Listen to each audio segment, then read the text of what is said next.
Hello, and thank you for joining us for Workforce Transformation, a skills-based, AI-driven approach. This program is part of the SHRM webcast series. You can learn about upcoming and on-demand events from our e-newsletters and the webcast homepage at shrm.org/webcast. SHRM thanks Eightfold AI for sponsoring this program and our series of free webcasts for the HR community. Now on to today's program, Workforce Transformation, a skills-based, AI-driven approach. To lead our program will be Jason Cerrato and Brad Cohen.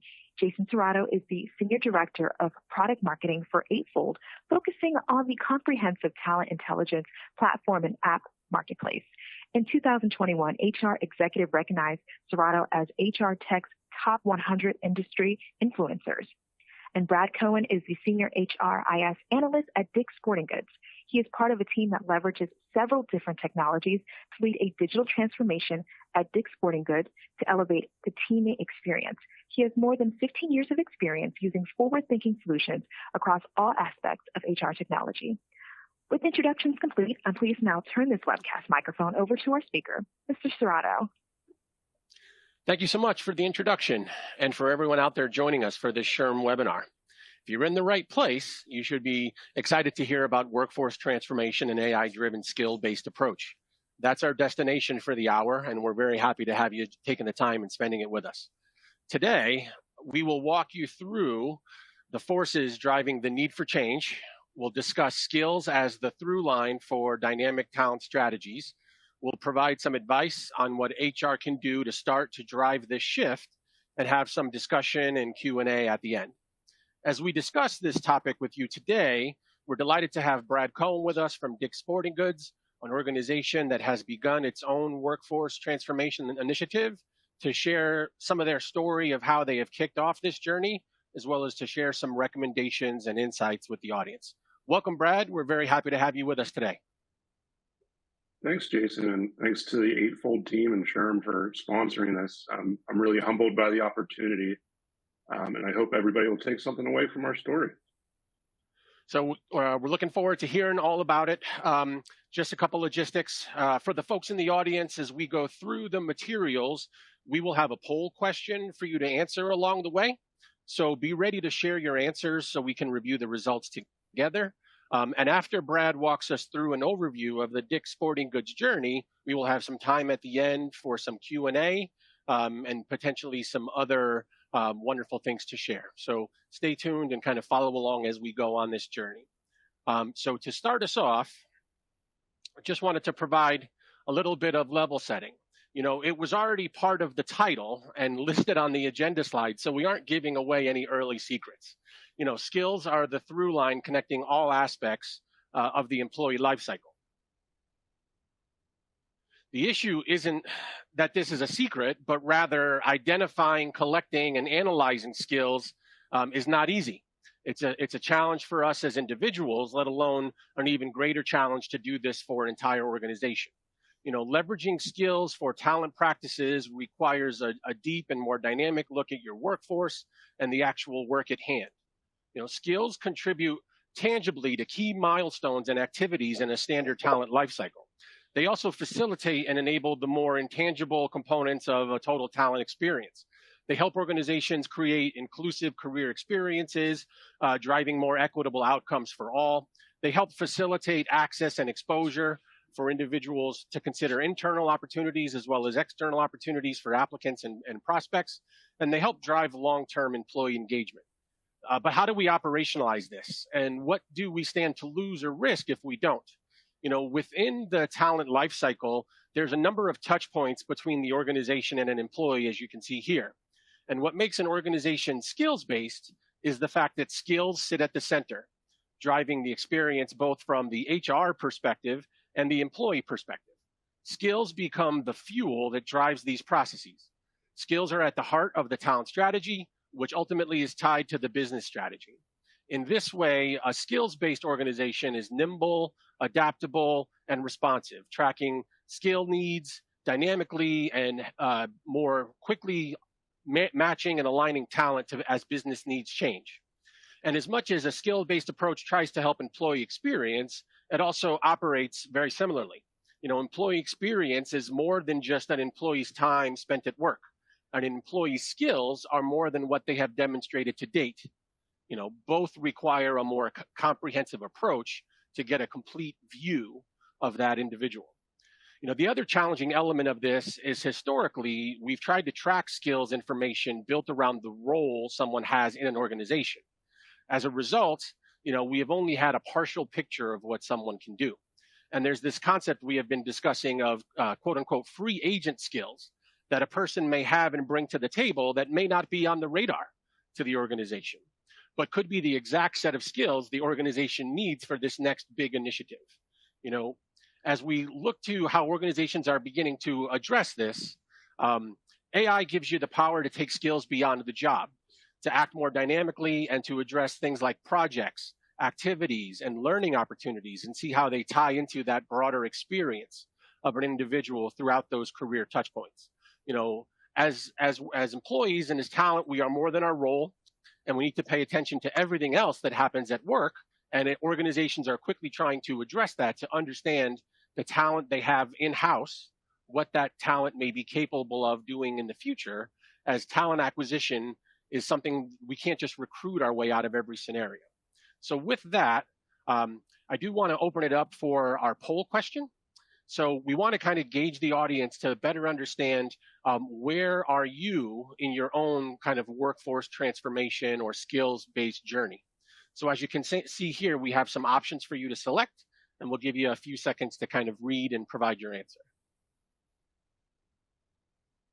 All right, we're going to move ahead and see if we can see the results. And through the magic of television, as they used to say, here we are with the results of our crowd. So where is our audience on their own workforce transformation? 46% of you say you're starting to explore the opportunity. That's great. We appreciate you taking the time to attend the session and maybe learn some recommendations from Brad and understand kind of the Dick's Sporting Goods journey. There's also 12 of you that say you're planning to transition to be more skills-based. Never more time than to start planning now. So again, we welcome you. We welcome you and your participation in this conversation today. Wow, it's great to see for almost 14% say we are already a skills-based organization. So we appreciate you attending as well, and we look forward to you listening to Dick's Sporting Goods journey and maybe participating later on as we get into the discussion with Q&A. But thank you so much for the folks that responded. And we'd also potentially like to address the 25% of the folks in the audience that say they don't yet understand the value prop and kind of share the look that this provides to organizations and their talent. So with that, and without any further ado, I do want to have a chance to hand the program over to Brad and kind of get us kicked off in providing a little bit of an overview of the Dick's Sporting Goods skills transformation journey. Thanks, Jason. I just wanted to start out by telling the audience a little bit about Dick's Sporting Goods. So if you look at the left there, we operate in over 858 stores in 47 states. What many people might not know about us, though, is that we have several different concept stores. We have our Dick's Sporting Goods stores, and they're kind of our flagship stores, which most people are probably familiar with. But we also have Field and Stream and public land stores. And those are stores that are more geared toward your outdoor enthusiasts. We also have Golf Galaxy for our golf enthusiasts. And we have our Going, Going, Gone and Dick's Warehouse stores, which offer clearance and discount merchandise. Looking at the middle metric there, you'll notice that we refer to our customers as athletes. And we have over 140 million athletes in our database as part of our scorecard program. So we're a pretty large organization, as you can imagine, and we service about 2/3 of the US population through our brick and mortar stores, as well as through our e-commerce channels. And it's not explicitly called out in the slide here, but I do want to mention that we currently have approximately 50,000 employees, and we refer to them here as teammates.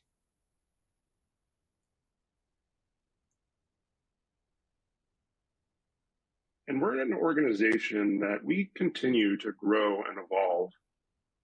When you look at our business today, virtually nothing about it is the same as it was 5 years ago. We're really on a kind of deliberative multi-year journey, whether that's through our enhanced visual presentation in our stores, the technology we use in those stores, or the services we provide. Now, let me give you a couple of specific examples here. We created what you might consider the future of brick and mortar stores through our House of Sports stores. You should see these things. They're really impressive. These are stores that provide immersive experiences for our teammates. They have rock walls, basketball courts, and playing fields all on site. And we have teammates that provide an expert level of service there. We have our Game Changer app for youth sports teams and communities. We have technology in our stores that track golf and batting swings, and we are one of the first retailers to offer contactless curbside pickup through the pandemic. The reason I tell you all this, and I hope you can see here, is that we've spent a lot of time thinking about how to optimize our athlete experience.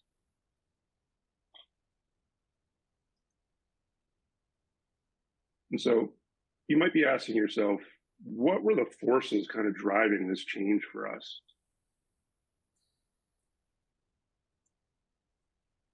And with all this focus on the athlete engagement and everything going on around us as a society, we recognize that our leaders' jobs have become increasingly more complex with ever increased and ever changing responsibilities. For example, the pandemic and the social unrest that's out there has ushered in a new way of work and new demands across the board. Consider just a few things that have changed. How customers want to shop, what communities expect from businesses, what employees expect from employers, what Wall Street expects from organizations. Things have undoubtedly changed. But you could argue that the pandemic and some of the social unrest out there didn't drive these changes, it merely accelerated them.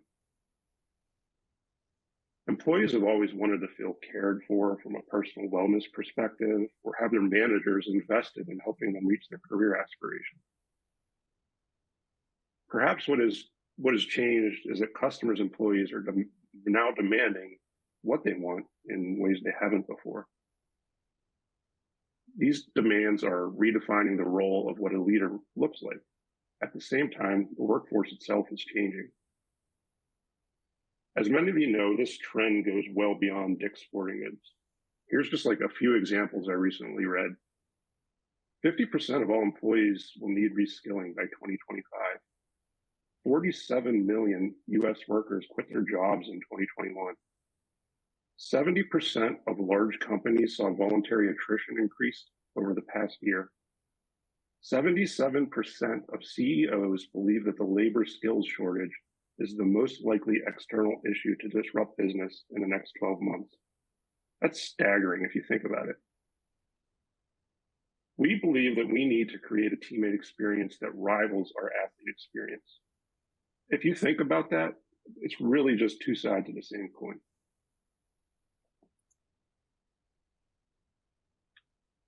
So how we approach this, we recognize that our field leaders are pivotal in everything we do. About a year ago, we kicked off what we call the Store Elevation Project. This project was specifically designed to help our leaders respond to these demands through a clear vision and mission, clarified role expectations, education and training, and new programs to drive cultural change and operational excellence across all of our stores. For us, everything began with the creation of elevated profiles, what you see here in the center of the Venn diagram. These elevated profiles have helped us to crystallize talent initiatives, including role clarity, learning and development, career paths, and building out a bench of talent. We believe that setting clear expectations for roles up front will help leaders understand where they are in their leadership journey. I do want to make one thing clear, though. For us, elevated leadership looks different for everyone. We want to provide our teammates with the tools, but we are challenging them to chart their own course. We want people to think about where they are today and where they want to be. We believe that individually, greatness will look and feel different. What's going to make us amazing are these collective differences. Through this project, we really were looking for a space where teammates are in the driver's seat of defining their paths to great leadership. By creating our elevated profiles, we are using AI-driven insights coupled with traditional assessments to help leaders better understand where they are in their leadership journey.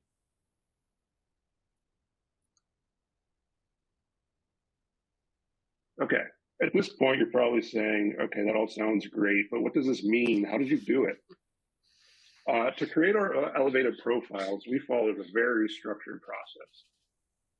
We wanted these profiles to be brought to life and informed by our existing teammates, a direct representation of everything that our great leaders are already doing. With that in mind, if you look at the left there, some folks on our team that are much smarter than me helped us with the first step. They went out and they interviewed high-performing leaders and conducted positive deviance observations. The goal was really just to try and identify the behaviors and skills that were contributing to their success. What are those leaders doing that are running great businesses? How are they doing it? We spent several weeks conducting and getting out there in our stores to absorb leaders in action. We knew we had a lot of rich historical data too, which brings us to that second chevron there. As an organization, we're very data-driven. We have a metric or a scorecard on almost everything we do. And by the way, this is where Eightfold came into play. We took the data from several of our internal systems and loaded it into Eightfold. But that didn't stop there, because one of the most exciting things about Eightfold is that it just doesn't look at our internal data. It looks at data out there in the public domain. It scanned billions of profiles to better understand the skills and attributes of different roles and really what contributes to success. So taking all this information from our interviews, observations, and the AI, we were able to develop the first draft of our elevated profiles of our field leaders. And for this, that included really 4 roles: our store leads, our assistant store managers, our managers, and our district managers. In our final step, we presented everything to our executive steering committee to gather more feedback and ultimately drive toward a final deliverable.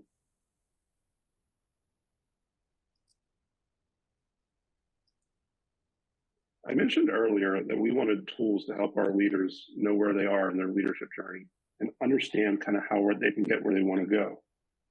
I want to spend some time on how we built this out. We're very deliberative here in how we architected our solutions to work together. On day 1, we had leaders log into what we branded as the Elevation Hub. Really, underneath the hood, it was Eightfold. We had them take a series of assessments across 3 different competency groups. They were leadership, managerial, and technical.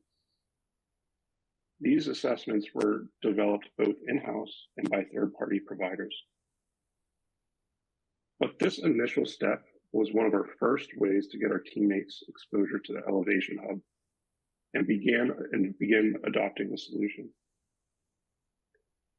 We gave our leaders 3 weeks to complete these assessments, and throughout this process, we had excellent change management and training. We were communicating often to make sure our leaders understood the expectations of these new elevated profiles. We had training available as the first thing you see right when you logged into the platform, and we provided reporting to leaders to help them understand where they were in the process and if there were any outstanding items they needed to complete. At the end of the 3-week mark, we uploaded the results of all of these assessments to the Elevation Hub, where leaders could see how they assessed against the benchmarks for their role. This was made possible, again, through these elevated profiles. Within the Elevation Hub, there is an area where you can assign a proficiency level to each competency at the role level. So for us, that was for our leads, our assistant store managers, and our DMs. Finally, based on the results of the Elevation Hub, As I kind of look at the slide, the differences between the left and the right kind of appear very stark to me. And I don't want this to suggest that we don't have processes here for how we handle talent. We have very robust talent processes, but I do want to highlight and give context to a few points here. Before this process and this project, we had role profiles that needed to be cleaned up and made current. And we could do that through this project. Before this process, we defined skills and behaviors of our leaders as objectively as we could, but I think we were able to really step it up through the use of this project and through the use of AI. Before this project, we didn't have a centralized tool for managers to understand where they were in their leadership journey and how they might go to where they want to in their next phase of their journey. Before this, I have to imagine that our leaders couldn't realistically chart their career journey, and they may have found it slightly intimidating, if not impractical, without the tools that we helped provide. So we're already starting to see several benefits of this project. As an organization, we are proactively trying to anticipate the pitfalls out there by ensuring our workforce has the skills they need to succeed. I would argue that we're even leading across industries. Our elevated profiles and the technology around them provide transparency and clarity to our teammates. And for our leaders, we're starting to provide new insights as we begin to weave this skills-based, elevated, profile-based approach throughout our talent processes.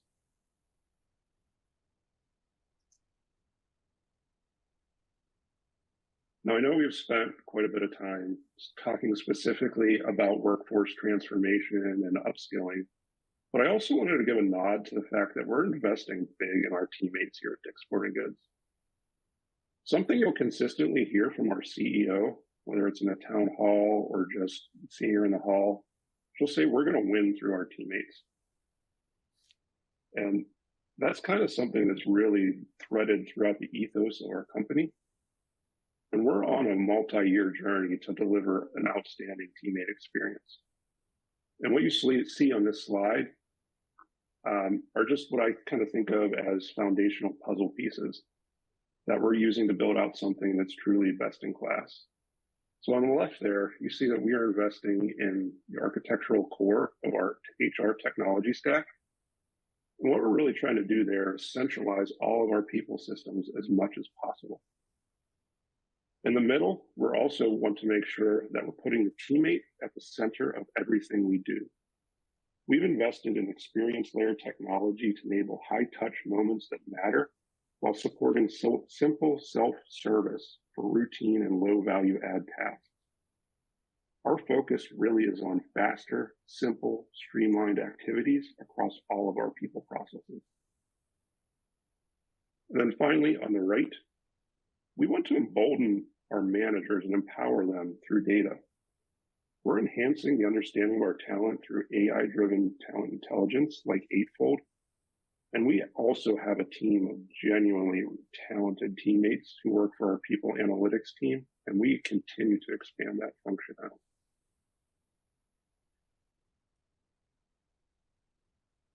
So through this, I'm hoping that you can take away a few things. One, if you're going to go through this journey, you should root your upskilling efforts in tangible business outcomes. Two, identify critical roles that you want to target first. As you saw, for us, that was our field leader population. Understand what great looks like for each identified role. Use data and be as thoughtful as you can when you approach this. Create a thoughtful change management approach. And then finally, embed skills at all points in the talent lifecycle. We didn't just stop at defining elevated profiles. We tied it to training and development and continue to evolve how we do things. We're on a journey. There will be successes and there will be bumps in the road, but ultimately I think we'll be in an improved position when we get to the other side. With that, I'd like to turn it over to Jason. So Brad, thank you so much for walking us through that storyboard.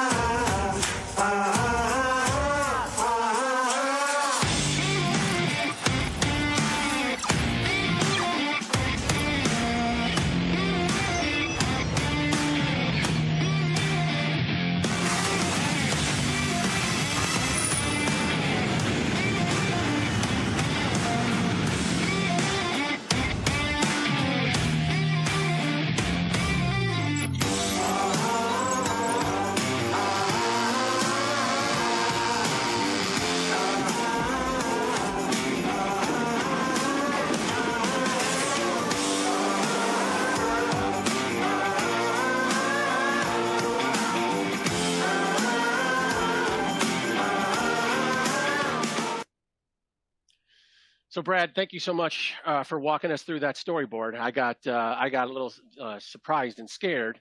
The video popped out at me. Do you want to just explain to the audience what we just saw? Yeah, so that video, sorry there for the technical difficulties, but we were very thoughtful in our change management approach as we rolled through this project. And what you saw there was a hype video that we actually created to get our population enthused about this project. And so every year we have a store leadership conference where we bring in store leaders across the country. And this is a big deal. It's a big event. It's like any conference you go to. We have external speakers. We have breakout sessions and activities. And so right on center stage there, as you had like thousands of our field leaders there, that was just playing in the background as one component of our change management effort to help get people really hyped up for the change. Now, I want to go back to the beginning. How did Dick's Sporting Goods get started on this transformation journey? You know, how did the organization realize that this skills-based approach was a potential path forward? That's an awesome question. And as I think about it, I would say it was about a year ago where we had a big project team formed, and it was a lot of different groups from across the company. It included HR, operations, talent, training. And my role was really to find the technology to help support these elevated profiles. And my mandate to start was very broad. It was like, hey, Brad, can you go out there and find a technology that can help us identify a baseline of our talent today? And can you do that at scale, right? We're a retail organization and our first duty is to service the customer. So we didn't really want to take all of our retail teammates off of the floor. So we needed something that could scale. And so we looked at a number of different vendors, and at first my mind went to kind of two types of vendors, I would say. Assessment vendors and then AI vendors. And we selected a number of vendors. I want to say it was about 12 different vendors to look at. And we didn't give them a lot of direction at first. They all did their demos for us. We just said, hey, we're looking for a way to kind of assess our talent and understand our talent at scale. Right. And as we went through the project, we quickly realized that our approach really needed to be two pieces of technology, an assessment vendor and an AI-driven vendor. And so for us on the AI side, we landed on Eightfold, and we landed on Eightfold for a couple of reasons. And before I get into this, I don't want to make this kind of love fest for Eightfold. I hope you guys will have me back, even since you're sponsoring this. But I truly believe that every organization needs to find the technology that works best for them. Every organization has different operating models, different regulations, and other factors to contend with. You know, huge investments are being made in the HR tech space, and you have to spend time figuring out what's right for you. And for us, that was Eightfold. So anyway, we selected Eightfold for really two reasons, I would say. The first being the quality of the AI and the data science behind it. I'm probably oversimplifying things, and there's probably an Eightfold engineer that wants to put me in their place somewhere. But how I kind of view AI is really from two kind of standpoints. You have to have well-built algorithms with a lot of data science behind them, and you need a large set of data so that you can train those algorithms. And for us, that was Eightfold. And so we were really attracted by the data science behind Eightfold and everything it brought to the table. It seemed to be slightly ahead of the other vendors that we looked at. And the second thing, and I'm unsure if I read this somewhere, or someone gave me this kind of sage advice somewhere, and I'm just a bozo and forgot their name. But someone once told me that when you're evaluating HR technology or just technology in general, you have to consider the philosophy of the company as much as the technology itself. And I'll never forget this in one of our early demos with Eightfold. We were just gave them the kind of the broad overview of what we're looking for, and it was towards the close of the call. And one of the sales executives at the time, right before we were going to hop off, said, "Hey, Brad, give me a sample of your data, and I guarantee we can tell you what success looks like." And that just showed a level of grit in Eightfold that I think kind of matches our own organization. And so I just thought it was a good cultural fit. Brad, having worked in HR in a former life and been a part of HR transformation, I know that kind of that internal branding and building that hype, as you called it, and that momentum is so important. I love how you refer to it as part of the employee experience, the elevation hub. Did you come to call it the elevation hub because of the concept of elevated profiles, or did elevated profiles come from the name elevation hub? Chicken or the egg, which came first? That's an awesome question. Good question. So the elevated profiles came first. That was like the impetus for everything we did. If you recall that slide I showed a few back with the chevron, with our teams going out and interviewing and doing observations, that was really to create those elevated profiles that then informed everything we do.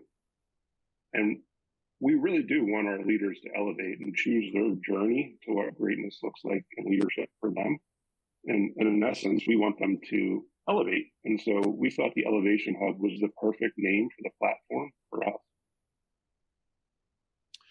One of the things you mentioned as you were telling us the story that I picked up on was the phrase, "Nothing about the business is the same as it was 5 years ago." And I think, no matter where we're working, we can all claim to feel that. But I appreciate the story you shared because it made it real.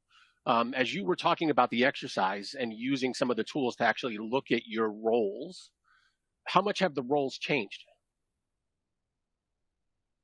I would say they've changed pretty drastically. If you think about everything that's gone on in the world around us, whether it's the pandemic or kind of the social unrest that's out there, there's just more demands on leaders today than there's ever been before. They have to elevate and do things like care about the wellness of their teammates. Our teammates in our stores are out there every day just killing it for us. We need to take care of them. And we need to practice empathy for the people that walk into our stores. We need to have teammates in our stores that represent the communities we serve. We need leaders that have a level of technical savvy that they haven't before, or that they had to a degree that wasn't quite where we need it to be today. Because we're unleashing new technology in all of our stores. So I would say that baseline from that elevated profile, it's quite a bit different from where it was previously. Is that a big part of why you selected store leadership as the job family to focus on first? Yeah, you nailed it. So the store, we always say our store manager is one of our most critical roles out there in the field. They're the touch point to our communities, to our customers, and to our other teammates. They're responsible for coaching and developing them. So we really wanted to start with our field leadership. They're the driving force behind our company. That's why I sit here and I'm allowed to speak with you about topics like this. Like, I wouldn't be here if it wasn't for them. So Yeah, like we put them first because they're pivotal to our success. And is having these elevated profiles ingredient for this concept of redefining what a Dick's Sporting Goods leader looks like? Yeah, so in those elevated profiles, we have a number of different skills and behaviors. You can almost think of them as like a premium job description, if you will. They have like very specific skills and behaviors we're looking for. And then for each of those skills and behaviors, we define benchmarks of where we think you should be in that role. And so as leaders, we're taking these assessments and going into the system. They can see where they score on each of those competencies against the role expectations. And so this is something new for us. Like for the first time, they can see a baseline of where they stand today. And then they can see how they might want to grow into a different role. They can see what the skills and attributes are of that next role.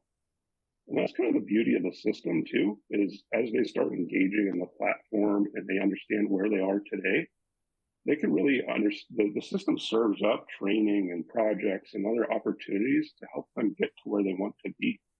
So it's really providing a level of transparency, I think, that we haven't had till today. It's great to hear, and I appreciate you referencing transparency. As I work with organizations and work with other customers that are taking this approach and using kind of that skills at the center foundation, I think one of the things it does is it helps kind of unlock and open up aspirations for employees, but also potentially help manage and set expectations. So it's not just showing you where you can go, it's helping kind of define how to get there and maybe what you need to advance beyond where you are today.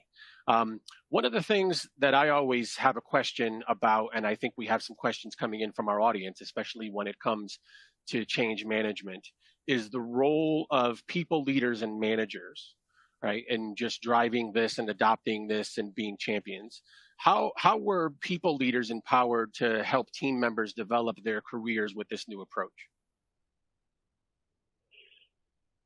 Well, that's a really awesome question. And I suppose I'll answer that in a way that behind me sit a lot of really amazing teammates that help make this thing successful.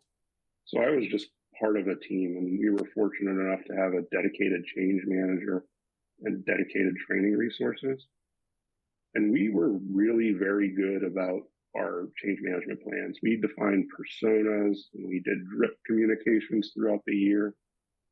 We went on to regional calls with our field leaders so that they understood the elevated profiles and what it meant for them, and how they might start to elevate towards those roles. We held office hours. And then during that store manager with leadership conference, we had breakout sessions with all of our leaders to help them really understand what the elevated profiles meant and how they can kind of espouse the benefits of it to their teammates and everybody else that also wants to grow. So I thought we were very thoughtful in how we approached our change. And so by the time we went live, it was almost like a non-event because we were very deliberative in how we rolled things out. And even when we launched the system, you know, there's that old saying that the medium is the message. Like we were even very deliberative in how we designed the tool.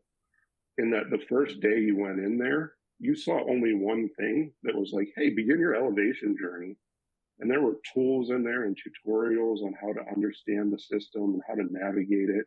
Another refresher about profiles, and then just links to the different assessments and other tools that were available for them. I always love a good Marshall McLuhan reference. Thank you so much. One of the things you talked about was one of the things you talked about was trying to drive adoption, you know, within the business and with employees. A kind of a two-part question. Once you go live, and I love the fact that you said it was kind of a non-event, but once you go live, how do you continue to drive adoption? And maybe the second part of that is, what has the reaction been of employees? Good question. So we're really early in our journey with Eightfold, and I'd say we are going out and doing some store visits currently, and we're talking, and we're still holding office hours. The overwhelming sentiment I think we're receiving is very positive. I think for the first time, they're seeing that we're providing a level of transparency that they haven't had. And they're really able to transparency in the fact that they understand their roles in a more crystallized manner. And then we're also providing training and different opportunities and really helping them understand how they can get to that next level. So that's one piece. And then I really think just across the board, they've been just accepted it very well. And then in terms of like what's next, how do we keep them engaged? We're very slow and kind of methodical about how we're doing this. So within the Eightfold platform, there's projects and gigs and mentors. We didn't turn any of that on to start. We're kind of doing it slowly. So, and then we're teasing it through communications. So let me give you an example there. Like we didn't turn on jobs immediately, like recommendations for jobs, because that's like an awesome tickler to go back in the system. Like, hey, FYI, we just turned on jobs. You've been out there like engaging in training and doing different things. Now you're going to see jobs come your way. So we're really being deliberative through that. And then we're also currently working to define outcomes. Like, what do we want to get out of this project? And then we're building dashboards and analytics to support those outcomes so that our leaders really see the power of what's going on in the platform. And then they'll also, and in turn, help drive the project even further.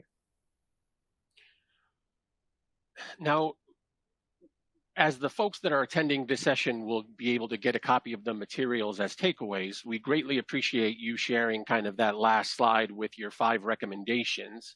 But, you know, not everything happens in a perfect world and not everything rolls out as a non-event. Can you share maybe a lessons learned or maybe something to look out for the folks on the call? Maybe some words to the wise? Yeah, I would say that this is probably something that applies to most projects. And I'm going to steal a phrase from kind of the project management world, which is progressive elaboration. Like meaning at the start of a project, you have a rough lay of the land, but you really don't have the turn by turns. And so when we initially formed our teams, it was through several different parties. And as you're kind of trying to figure things out, communication is key. I know that's maybe a bit cliche, but it's true, right? Like in those early phases, you have to communicate early and often to make sure you have success. So that would be my advice, is making sure that your teams are in tight alignment and communicating well. And we were all on the project team very focused on the mission of this project. So it was kind of very easy for us, but at the same time, you know, it's one of those things I think with any project you have to look out for. Now, Brad, I know if I think back to the poll results, I didn't write them down, but I'm trying to test my memory here. There was close to half, if not a little bit more than half of our audience was either just learning more about the concept of kind of taking a skills-based approach, or they were dipping their toe in the water and kind of feeling out, you know, starting an initiative. When any organization is trying to do this, one of the key elements is executive buy-in. How did Dick's Sporting Goods get the momentum to take on this initiative? I wish I had some like sage words of wisdom for you there. This was kind of a unique project for us, and I guess I would just have to chalk that up to us having great leaders that really anticipated this. So it wasn't a huge sell. Like we didn't have to put together decks and develop and, you know, measure the ROI or, you know, tell them what the value prop is. It was something that kind of came to us. And I think I mentioned it earlier, our CEO always says, like, we're going to win through our people. And it's one of our core strategies is to take care of our people. So for us as an organization, it was just like a no-brainer to do this almost. But for us, it was just, goes without saying, it's something we need to do. We need to take care of our people. So again, I wish I had better advice, but for us, for our organization, it was really like our people are first and we need to take care of them. Sounds like you had some tailwinds pushing you rather than facing some headwinds. I know you mentioned in your comments that this review and initiative kind of started a little bit over a year ago, but we had a question come in around, can you kind of walk us through a little bit about the timeline of the project? How long was spent on development or design, implementation? Like, can you break up kind of the sequencing or the time spent to get this off the ground? Yeah. So when we initially launched about a year ago, I would say the crux of our effort was really developing those elevated profiles because they serve as the base for everything in the process. And I want to say we spent about 6 to 7 months just interviewing stakeholders and high-performing leaders to understand what great looks like. And after taking all that information, I would say we used about another month to kind of distill it down and to really build out our elevated profiles.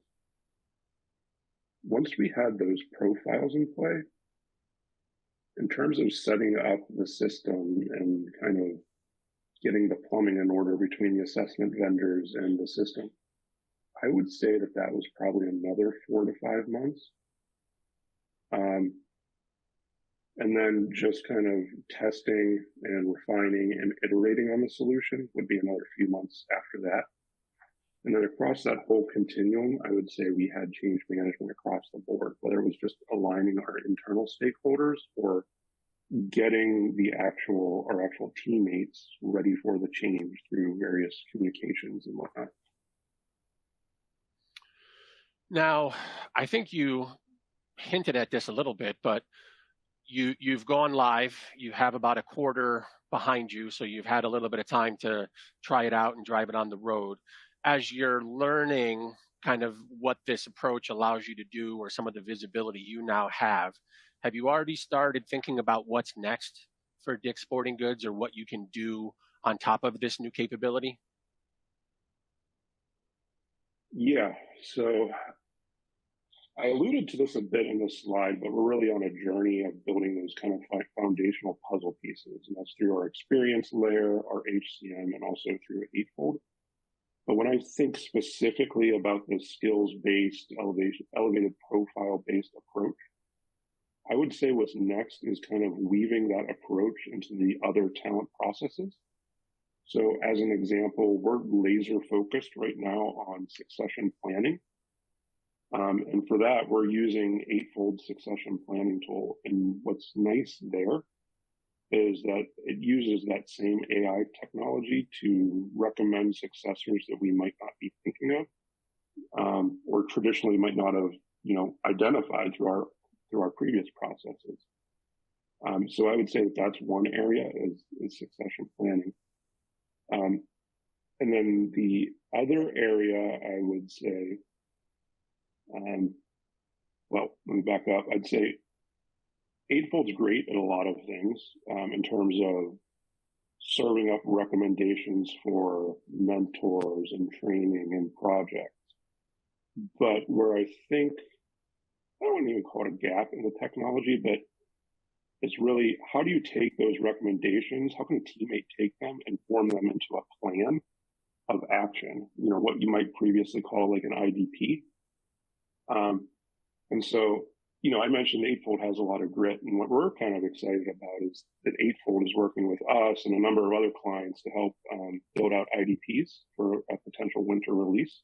So again, that's just another touch point where we're trying to build in that skills-based approach, and we're really excited about it. Yeah, I would definitely say we welcome the partnership with Dick's Sporting Goods on helping us apply that. It's definitely on the roadmap and something that's in works for the second half of this year. There was another question that came in from the audience, and I'll try to tackle it, but Brad, feel free to jump in. The question was, how would you apply this kind of skills-based approach, especially in a virtual environment or a hybrid environment? I think my take on it is, if you think back to the slide with all the various touch points and the comprehensive view of a person's talent and a comprehensive view of employee experience, they definitely do more than what traditional systems are designed to track. And I think that's hard enough to track when everyone's working in the same office in person. There's a lot of benefits gained from other initiatives that happen at work, like employee resource groups or volunteering or community service or mentoring or other things like that. And those activities aren't always gathered and collected and documented and analyzed when you go through kind of the progression of someone's skills or their development over time. It's usually left to subject to who's in the room that knows that person did that in most traditional systems.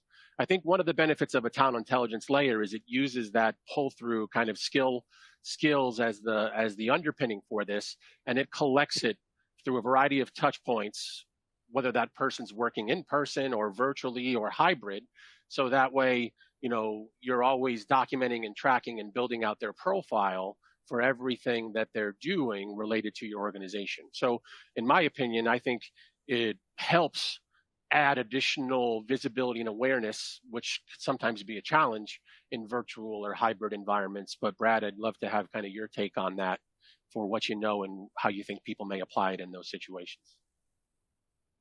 No, that's a great point. How do you get people really engaged in technology? And it's something that's very true for our world because we have retail stores. We have people on the floor constantly that don't always have a device in front of them. So for us, we've opened up the security a bit in Eightfold. So, and what I mean by that is if one of our leaders is in a store walk in one of our retail locations, they can quickly see profiles of people that came out of Eightfold, and then they can go back into the system and update that data if they like. We opened up the model to allow for that. And then you mentioned resource groups. That's something that we're also considering to help people get engaged in the platform. So we have resource groups here, and we have a lot of different ones. We have a moms group, for example. We have African American leaders group. We have a lot of different resource groups. So we would actually start even thinking about potentially putting some of those in the platform as another area just to get folks engaged in the tool. Even though those things kind of happen out in the physical world, there's still an opportunity to go back into the system and kind of input that data. So Brad, I want to thank you for your time and for the robust discussion and for sharing your story with not only myself, but our audience. Because we had the technical surprise and we got sneak attacked by the video, we have some folks in the audience that are asking if they could see it again. So what I'm going to try to do is I'm going to try to play it. I'm going to try to play it again, and it's about a minute long. And then once it's over, we'll hand it over to Sherm to close us out. So if you just bear with me, let's try to show the video again.